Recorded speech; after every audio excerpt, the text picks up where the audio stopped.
I mean, I can go ahead and put some water down real quick while I'm doing it. What's up guys, CEO of One here. Today we got two things going on in this video right now. We're about to clean this carport area and we're going to wash this garage as well. So one thing we want to do, we're going to hit the garage with a 1% sodium hypochlorite. We're going to downstream that onto the garage. And my buddy here is using our 12 volt soft wash system, and we've got a batch ratio mixer, I guess you'd call it. And I believe this batch mix was about a 3% sodium hypochlorite that we are treating this concrete with. So we've got everything set up here. We're going to go ahead and start washing this building and treating this concrete. This whole thing should take 15 minutes total. And that's with me doing one thing and him doing the other thing. And then I believe it took us about maybe 20 minutes to use the surface cleaners to clean all this concrete. That will be in another upload coming in a day or two. Let's go ahead and get this party started.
Nice. Looks like everything's working out just right. He's up there treating. He is using a little bit of a hotter mix, but he's going to cover some of the ground that I'm covering as well.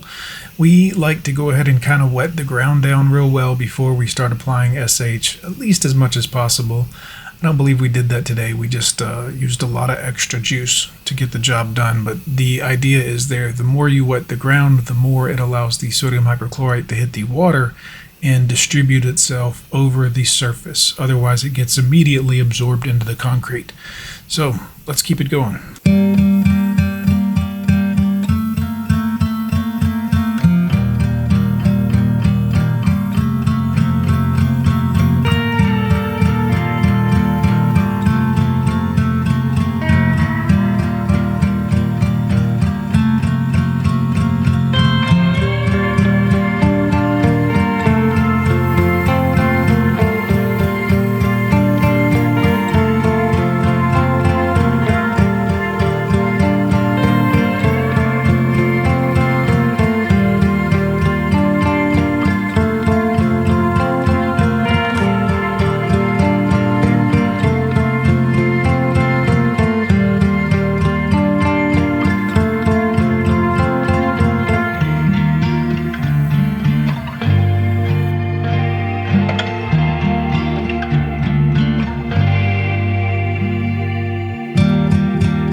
Yeah, this was a lot of fun on this job. We washed both sides, well, 3 sides of this barn and the house behind me. Those videos will be uploaded here pretty soon. You can see now I'm washing the dirt and everything off from the barn wash, or house wash is what we're doing here essentially. 1% sodium hypochlorite downstream. I let it dwell for about 10 minutes, maybe 15 minutes, while we treated the rest of this driveway to pre-treat the driveway before we run the surface cleaners. And now we're just washing off this barn. It looks like everything is washing off pretty well here. I don't see anything that's going to be a problem. Definitely a great day of washing that day. I think we were home by noon, maybe home by 12:30 that morning. We usually get started around 8:30, so these are the best days when you can get an awful lot of stuff done. When we did, like I said, 3 sides of this barn, we did an entire house wash, we did this huge carport here, and we did the front steps and the bricks around the base of this house, all in one day. And we gave her a significant price drop or price discount, but we still made good money for 2 guys, in 4 hours, 5 hours, 4 hours, probably 4. Anyways, boys, let's wrap it up. Don't forget to hit like and subscribe. Watch till the end to see the final result.